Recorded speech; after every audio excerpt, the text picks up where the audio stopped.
নমস্কার, আমি অরুণাভ মিশ্র।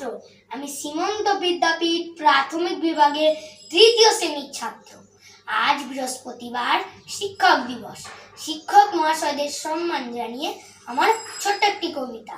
শিক্ষক শিক্ষক মানে মনের মধ্যে শিক্ষা আছে যার, শিক্ষক মানে জ্ঞান আর ক্ষমার সমাহার, শিক্ষক মানে যিনি হলেন প্রকৃত শিক্ষাদাতা, শিক্ষক মানে পিতার পরে দ্বিতীয় পিতামাতা। শিক্ষক মানে ভাবতে পারি এমন একজন যিনি আমাদের প্রকৃত বন্ধু ও বড় মাপের মন। শিক্ষক মানে একটি জীবন আদর্শ অখণ্ড, শিক্ষক মানে জাতির একটি শক্ত মেরুদণ্ড। শিক্ষক মানে আলোর দিশা, দূরে অন্ধকার। শিক্ষক দিবসের পূর্ণ দিনে তাদের জানাই নমস্কার।